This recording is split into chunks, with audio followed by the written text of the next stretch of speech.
Panjenengan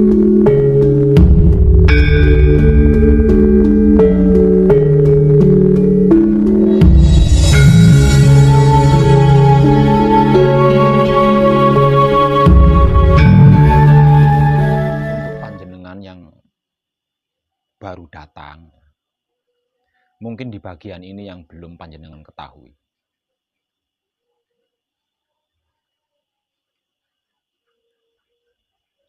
Wong Edan Bagu itu lahir kembali ke dunia untuk sebuah kebajikan atau kesadaran rasa cinta kasih sayang Roh Kudus atau Roh Suci. Angudi dayane sedulur papat kalimo pancer atau wahyu pancagaib yang dipraktekkan menggunakan sikap dan sifatnya wahyu pancagaib itu sendiri, yaitu wahyu pancalaku yang selama ini kita kenal sebagai iman. Sebab karena itu, selain kebajikan, selain kesadaran rasa cinta kasih sayang Roh Kudus atau Roh Suci, bagi wong Edan Bagu tidak.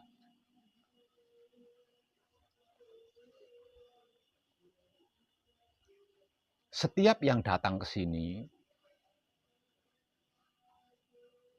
itu pasti udah capek, udah lelah kan, udah capek, sudah lelah dengan beban derita masalah dunia.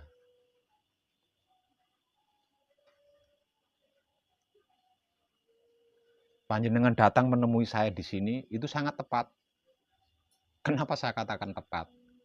Karena saya akan menunjukkan jalan menuju keselamatan, bahkan kesempurnaan hidup.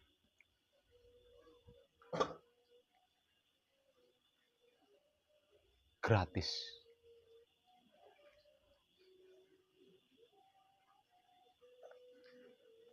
Dan jangan ragu, jangan takut. Karena saya akan menemani perjalanan spiritual panjenengan sampai ke tempatnya.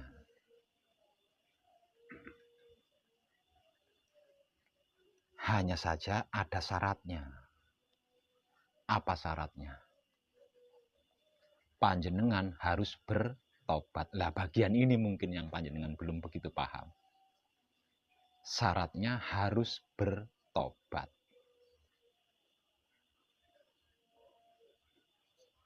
Tapi saya bukan penjahat, Pak Beb, kok disuruh bertobat?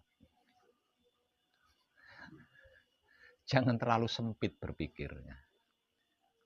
Arti maksud daripada bertobat itu bukan hanya berlaku untuk para penjahat saja. Dan bertobat yang saya maksud adalah menghentikan, meninggalkan semua kelakuan-kelakuan panjenengan yang panjenengan lakukan di luar kesadaran rasa cinta kasih sayang Roh Suci atau Roh Kudus. Nah, bertobat dari itu.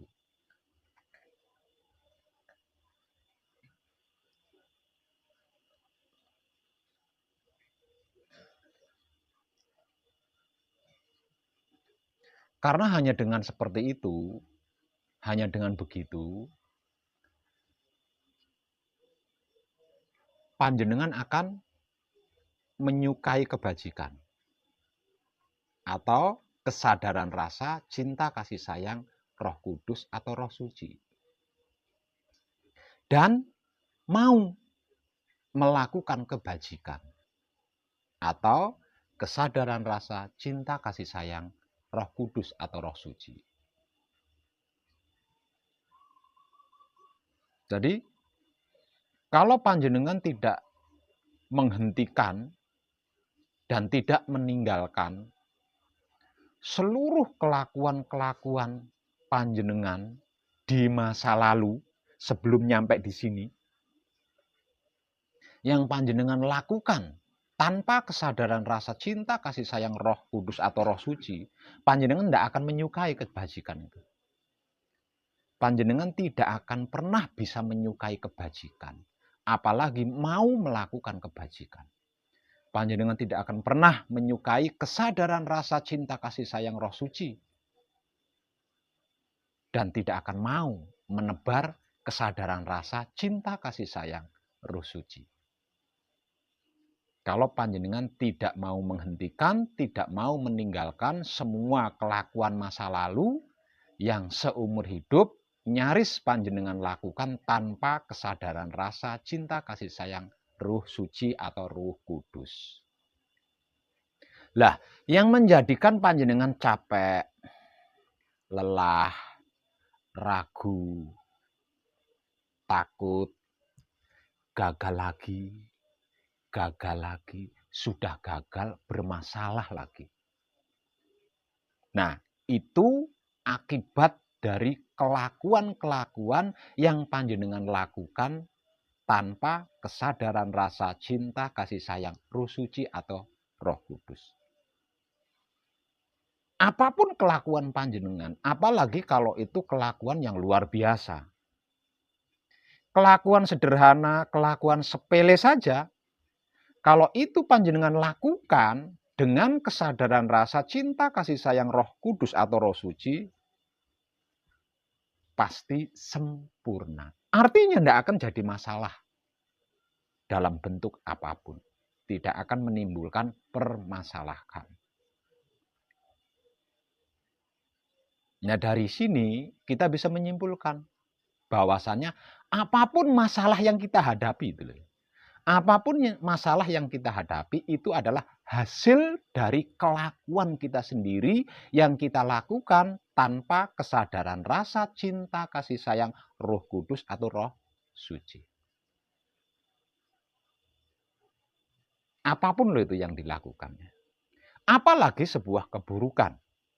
Kebaikan saja kalau kita lakukan tanpa kesadaran rasa cinta kasih sayang Roh Suci atau Roh Kudus, akan jadi masalah. Itu kebaikan loh. Apalagi keburukan. Kebaikan saja kalau kita lakukan tanpa kesadaran rasa cinta kasih sayang Roh Suci akan menjadi masalah, akan menjadi karma. Apalagi keburukan. Lah, masa lalu kita itu seperti itu. Makanya harus dihentikan, harus panjenengan tinggalkan. Kalau panjenengan ingin selamat, kalau panjenengan ingin sempurna. Makanya mengkaji dan mempraktekkan wahyu pancagaib, menggunakan sifat dan sikapnya wahyu pancagaib itu sendiri, yaitu wahyu pancalaku atau iman, syaratnya adalah bertobat. Bukan uang, bukan tirakat puasa, bukan ritual-ritual, dan ube-rambe lainnya. Syaratnya adalah bertobat. Arti maksud daripada bertobat adalah menghentikan atau meninggalkan semua kelakuan-kelakuan yang kita lakukan tanpa kesadaran rasa cinta kasih sayang Roh Suci di masa lampau.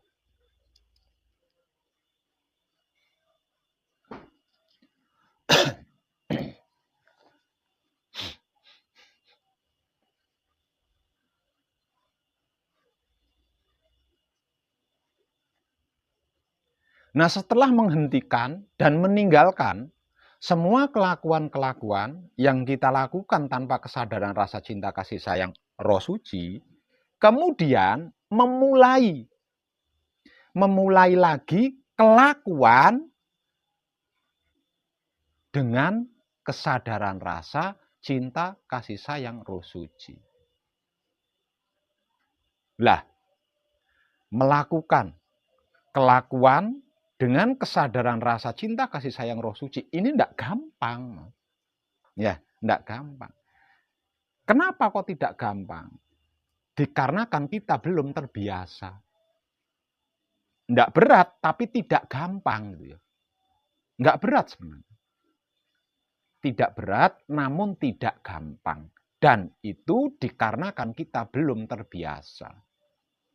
Kita terbiasa melakukan apapun asal melakukan suka-suka kita. Asal melakukan suka-suka kita. Konyolnya, bahkan sesuatu dari orang lain kita lakukan. Itu lebih konyol lagi. Sesuatu dari orang lain kita lakukan.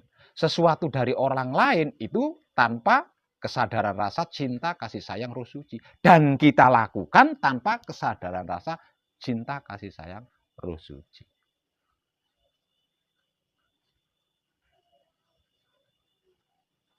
Bukti daripada kebaikan yang kita lakukan kok jadi masalah, kok jadi karma itu di mana?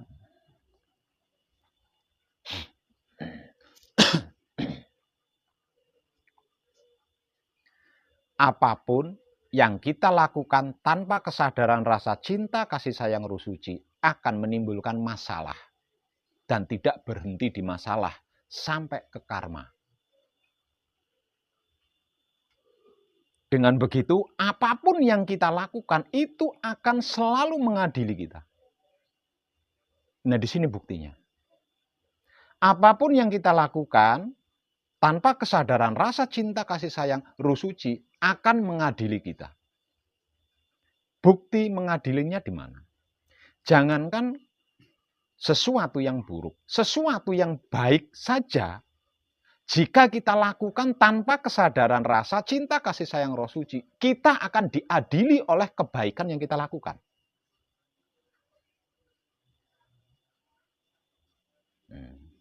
Ini sulit. Ini sulit. Dikarenakan kita belum terbiasa. Misal contoh.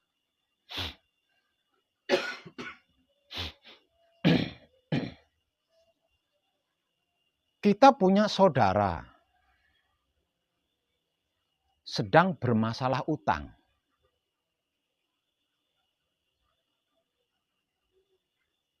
Karena kita kasihan, lalu kita membantu membayar hutangnya saudara. Baik kan? Sangat baik. Tapi jika ini kita lakukan tanpa kesadaran rasa cinta, kasih sayang, roh suci, suatu ketika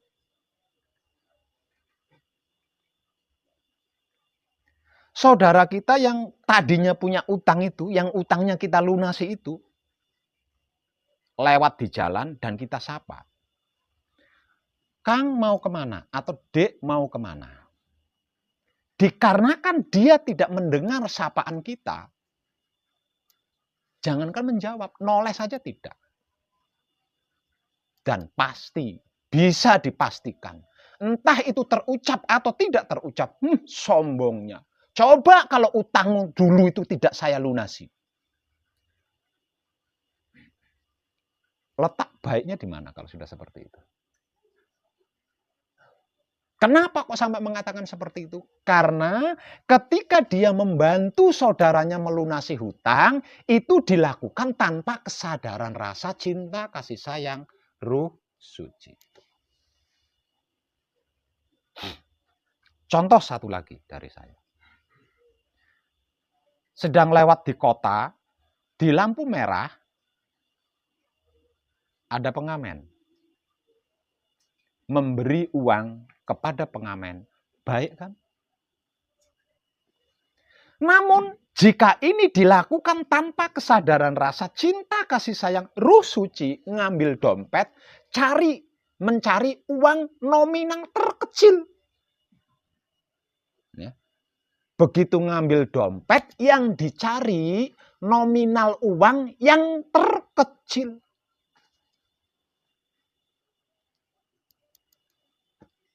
Itu bukti bahwa apapun yang dilakukan tanpa kesadaran rasa cinta, kasih sayang, roh suci adalah masalah.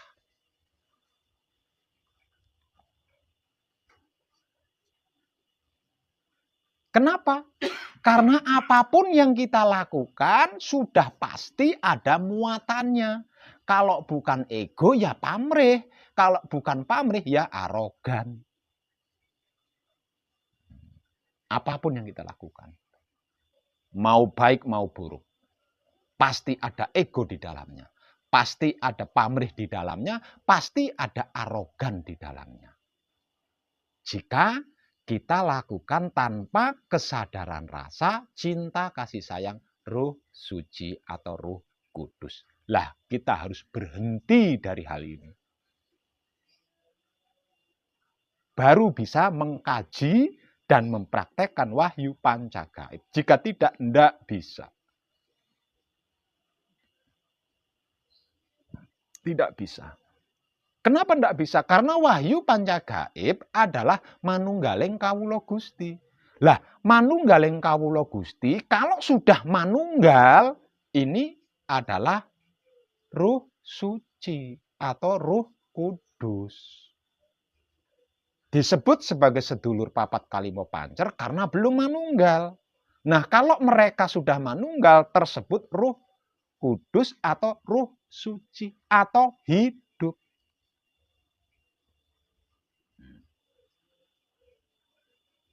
Ini tidak gampang. Karena belum terbiasa. Bukan karena berat, bukan karena tidak mampu, bukan. Karena belum terbiasa. Terbiasanya kita melakukan hal apapun asal melakukan. Bukan dengan kesadaran rasa, cinta, kasih sayang, Roh Suci. Nah, selama panjenengan gembleng di sini, panjenengan sedang melatih diri tentang hal ini.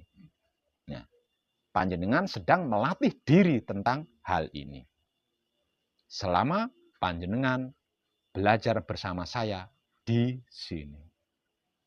Nah, ini rumit. Rumit. Sulit.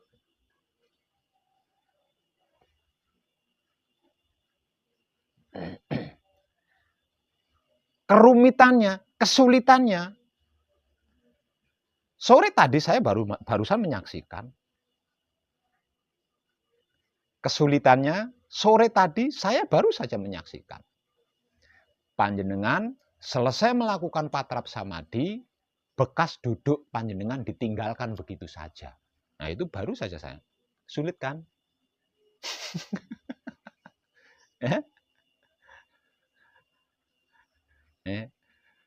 Nah, itu.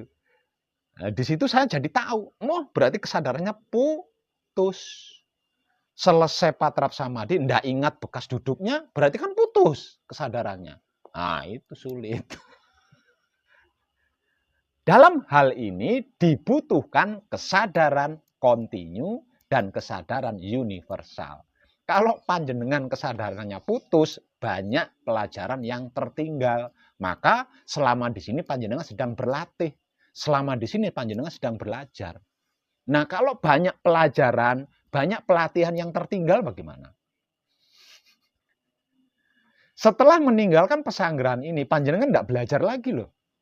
Nah, di luar sana panjenengan sudah praktek kalau sudah meninggalkan pesanggrahan ini. Jadi, selama panjenengan belajar bersama saya di pesanggrahan ini, panjenengan harus super hati-hati. Karena ini sulit disebabkan panjenengan belum terbiasa. Kalau tidak super hati-hati, banyak pelajaran yang tertinggal nantinya. Sehingganya ketika panjenengan praktek di luar, masih mengalami kebingungan. Karena masih ada banyak pelajaran-pelajaran atau pelatihan-pelatihan yang tertinggal.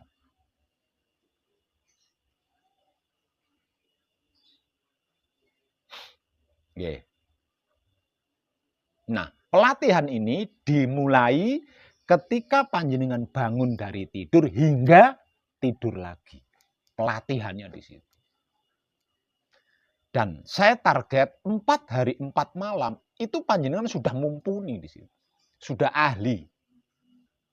Kalau panjenengan benar-benar super hati-hati loh ya. Kalau panjenengan benar-benar super hati-hati, 4 hari 4 malam belajar bersama saya di sini, panjenengan sudah mumpuni, sudah ahli di situ. Kecuali kalau panjenengan tidak super hati-hati. Dikarenakan banyak kecolongannya.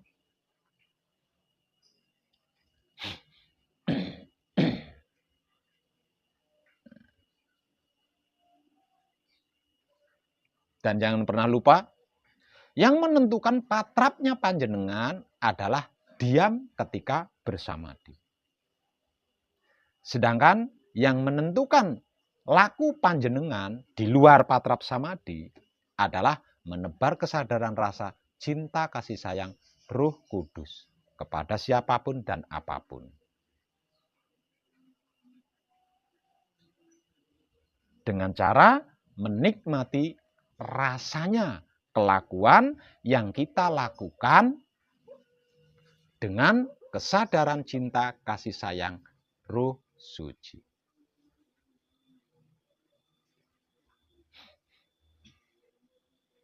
Hanya dua itu yang panjenengan latih. Kenapa saya katakan gampang? Lawang panjenengan hanya melatih diri tentang dua hal. Kenapa saya katakan gampang? Karena panjenengan hanya melatih diri tentang dua hal. Satu hal, diam di dalam samadi ketika patrap. Hal yang kedua, menikmati rasanya kelakuan yang panjenengan lakukan sendiri. Hanya dua hal itu. Panjenengan ahli di dua hal ini, bisa jadi melebihi saya nanti. Ya. Panjenengan ahli di dua hal ini, selama panjenengan belajar bersama saya di sini, tidak menutup kemungkinan panjenengan bisa melampaui saya, bisa lebih dari saya. Dan kalau panjenengan bisa melampaui saya, bisa lebih dari saya, itulah satu-satunya yang bisa membahagiakan saya. Dikarenakan keberhasilan panjenengan, kesuksesan panjenengan di dalam belajar ini adalah kebahagiaan saya. Nah, untuk itu dibutuhkan super hati-hati. Karena apa? Karena kedua-duanya yang sedang panjenengan latih itu harus kontinu, harus universal.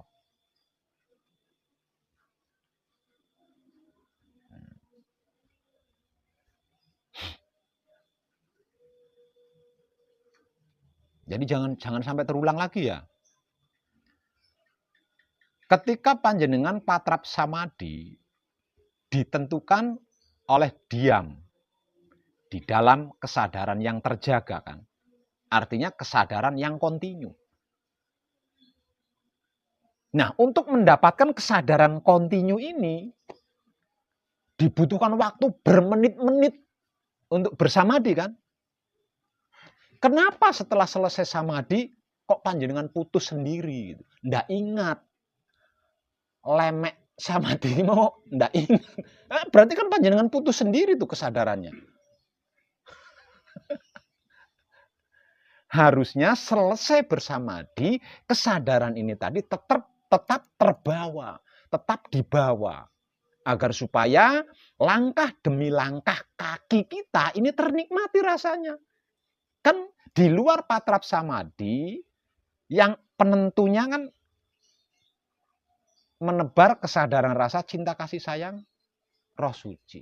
Di prakteknya, praktek menebar kesadaran rasa cinta kasih sayang Roh Suci adalah menikmati rasanya kelakuan yang kita lakukan. Dengan kesadaran cinta kasih sayang Roh Suci itu sendiri. Nah, kalau selesai semedi, kesadarannya panjenengan putus, bagaimana mungkin panjenengan bisa menikmati rasanya langkah kedua kaki panjenengan? Lawong lemek semedi saja ndak ingat. Ayo, kira-kira gitu enggak? Kira-kira gitu enggak? Nah, itu rumitnya di situ, ya, rumitnya di situ. Kalau asal kesadaran, orang awam saja tahu. Nah, kalau asal kesadaran, orang awam saja tahu. Buktinya orang awam itu tahu tentang kesadaran. Nah, kalau disebut stres enggak mau. Disebut pikun, marah. Berarti kan dia tahu kesadaran tuh. Stres kamu, pikun kamu, marah itu bisa berkelahi itu. Coba aja orang awam kamu panjenengan tuding, kamu stres ya, kamu pikun ya, dijak gelut sampean. Artinya orang awam saja tahu. Dan kesadaran yang kita bahas di sini adalah kesadaran yang kontinu, kesadaran yang universal. Kenapa kita membutuhkan kesadaran yang kontinu, kesadaran yang universal? Kesadaran kontinu, kesadaran universal, inilah yang disebut-sebut sebagai kesadaran Tuhan. Atau kesadaran murni, atau kesadaran tertinggi. Maka di dalam pelatihannya tidak gampang. Tidak gampang. Dibutuhkan kejelian, dibutuhkan kehati-hatian. Segerak-geraknya tubuh kita perhatikan. Karena hanya dengan memperhatikan segerak-geraknya tubuh kita bisa menikmati rasanya. Gitu.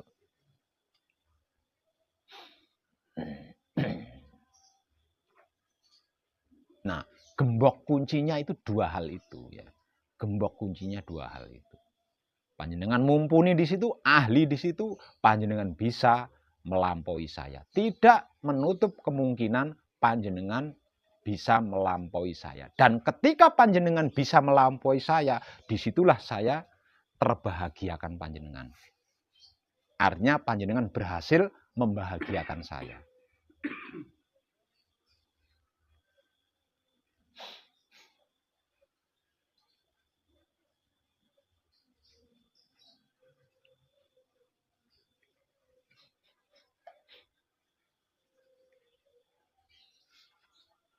Dan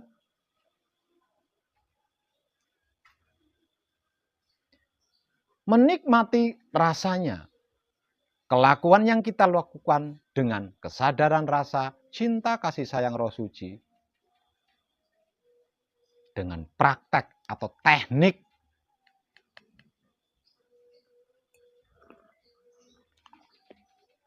itulah yang dimaksud kebajikan. Itulah yang dimaksud kebajikan. Kelakuan apapun yang kita lakukan dengan kesadaran rasa cinta kasih sayang Roh Suci, itulah kebajikan. Karena apapun yang tersentuh atau bersentuhan dengan kelakuan yang kita lakukan dengan kesadaran rasa cinta kasih sayang Roh Suci ini akan tersempurnakan. Tidak ada satupun makhluk yang tidak merindukan kesempurnaan. Tidak ada satupun makhluk yang tidak butuh kesempurnaan. Dan ketika kita berhasil memberikan kesempurnaan kepada sesuatu, itulah kebajikan.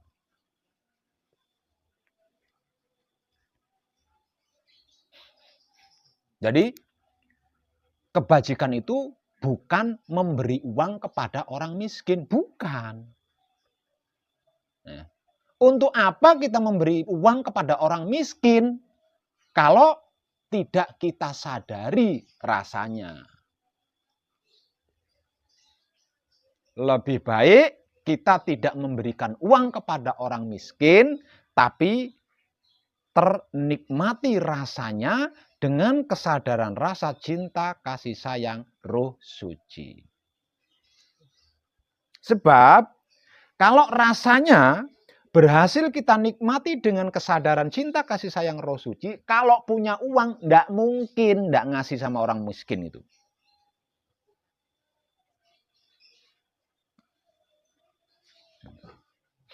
Nah sebenarnya praktek ini sederhana sekali gitu loh. Praktek ini sebenarnya sederhana sekali. Dan itu mudah, ringan.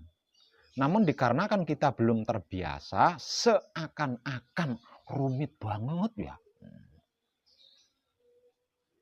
Kenapa? Karena pergerakan sekecil apapun, pergerakan sesepele apapun, rasanya harus berhasil kita nikmati dengan kesadaran. Jika tidak, di sela itulah karma akan menyentuh jiwa panjenengan.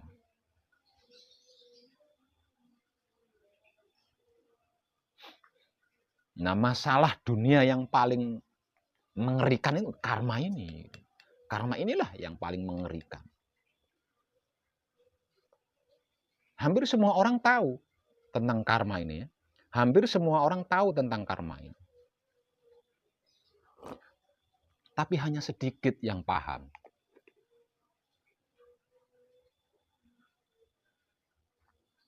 Nah, kalau semua orang yang mengetahui karma, paham, pasti bertobat. Ya. Kalau semua orang yang mengetahui karma, paham apa dan bagaimana itu karma, pasti dia akan bertobat.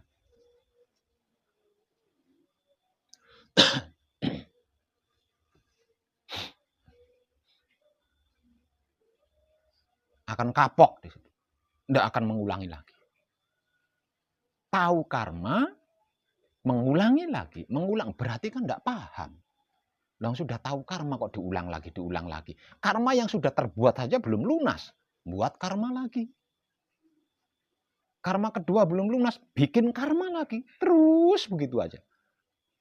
Bagaimana tidak capek menjalani kehidupan di dunia. Lawong yang kita pikul, yang kita sunggi, yang kita gendong, yang kita jinjing adalah karma semua.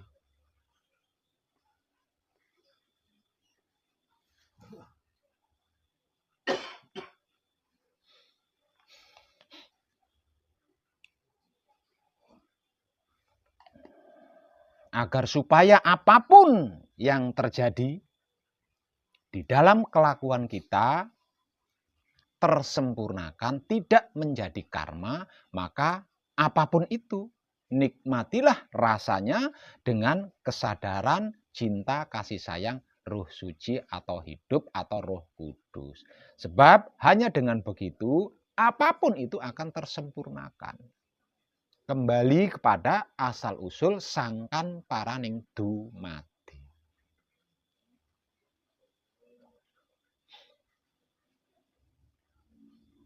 Baru kita bisa tentram.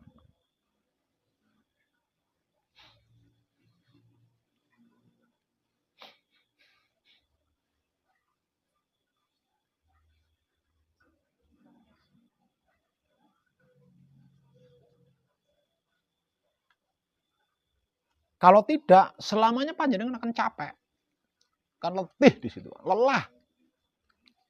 Lah apapun yang kita lakukan masalah. Apapun yang kita lakukan itu masalah.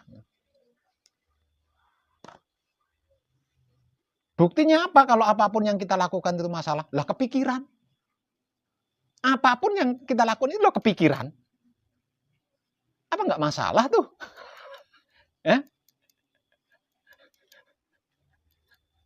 Masalah apapun. Jadi enggak ada ikhlasnya. Dengan kelakuannya kita sendiri loh kita enggak ikhlas. Bagaimana mungkin dengan yang lain? Buktinya enggak ikhlas. Lah kepikiran itu tadi.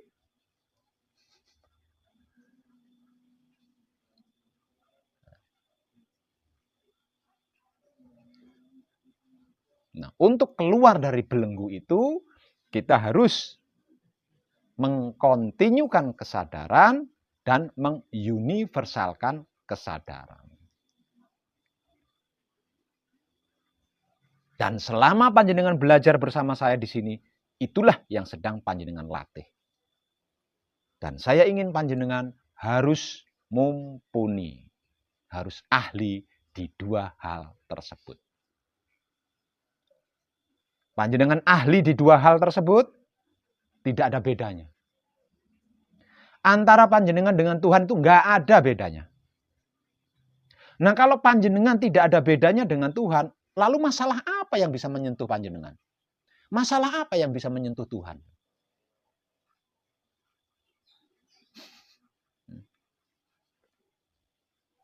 Sesungguhnya aku adalah batinnya manusia. Dan manusia itu adalah wujud dohir kenyataanku. Firman ini harus panjenengan buktikan. Firman itu harus panjenengan buktikan. Kalau panjenengan ingin selamat, kalau panjenengan ingin sempurna. Nah, kalau panjenengan tidak menggenapi firman tersebut, bagaimana bisa selamat? Jauh lagi dengan namanya sempurna. Lawang isinya masalah. Noleh ke kanan masalah, noleh ke kiri masalah. Tidak noleh masalah. Nah, coba gimana?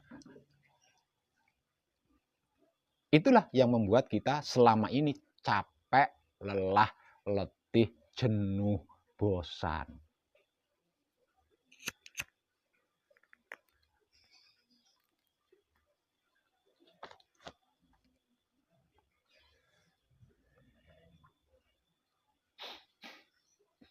Jadi untuk itu siapapun yang ingin selamat kehidupannya di dunia,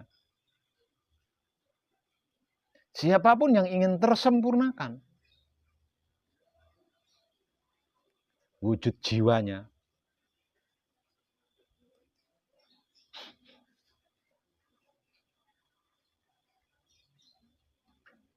harus menyukai kebajikan dan mau melakukan kebajikan. Jika tidak bisa. Karena kita dikalifahkan ke bumi untuk hal itu. Nah, kalau tidak menyukai kebajikan, tidak mau melakukan kebajikan, berarti kita sudah berkhianat. Karena kita diturunkan ke bumi untuk itu. Jadi manusia hidup diturunkan ke bumi itu sebagai khalifah. Bukan sebagai lain. Bukan sebagai yang lain. Manusia hidup diturunkan ke dunia, ke bumi itu sebagai khalifah. Bukan sebagai yang lain. Tidak mau di situ, tidak mau melakukan itu, berarti panjenengan mengkhianati diri panjenengan sendiri. Ya sudah pasti tidak selamat. Apapun itu panjenengan harus mencari. Kalau tidak mencari, panjenengan tidak akan mendapatkan. Sekalipun mendapatkan, nggak ada kenyangnya, nggak ada puasnya. Kalau tidak mencari, tidak mendapatkan. Artinya untuk bisa mendapatkan harus mencari. Setelah mendapatkan, tidak ada puasnya. Karena apa? Sebab mencuri. Karena mencuri. Kenapa saya katakan mencuri? Apapun yang disediakan oleh Tuhan di dalam semesta alam ini untuk khalifahnya. Bukan untuk selain khalifahnya.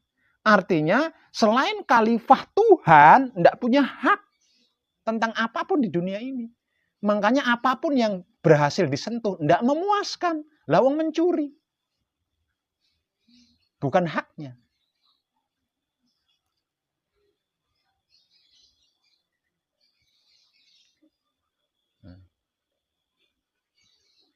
Kalau tidak mencari, tidak bisa. Merokok itu tidak bisa kalau tidak mencari. Kalau tidak mencari, makan itu tidak bisa. Kalau tidak mencari. Jadi untuk bisa makan, untuk bisa ngerokok, dan lain-lainnya, itu harus mencari. Kalau sudah mencari, ngerokok satu pabrik aja tidak puas-puas itu. Seperti saya ini. Karena apa? Mencuri. Karena mencuri. Dikatakan mencuri sebab semua yang ada di alam semesta ini diperuntukkan bagi khalifahnya untuk dijaga, dirawat, dilindungi, dan disempurnakan.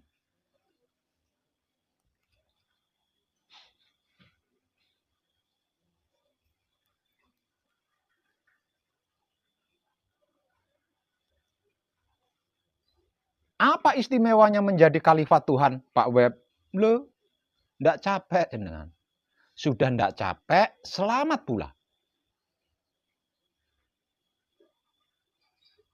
Kalau tidak percaya, mari kita buktikan bersama. Caranya membuktikan bagaimana? Dua hal tadi yang sedang panjenengan latih selama di sini. Itu adalah gembok dan kuncinya.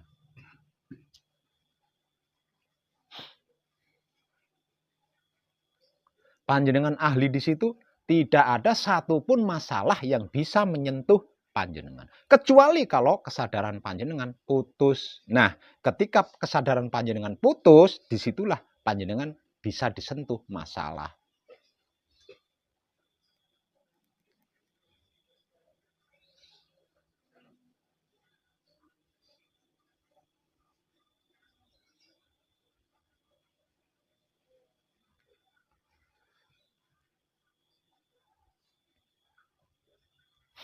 Kenapa kesadarannya harus kontinu, Pak Web? Karena alam semesta itu isinya miliaran. Alam semesta itu isinya miliaran. Nah, kalau kesadarannya tidak kontinu, banyak yang tidak kita sadari.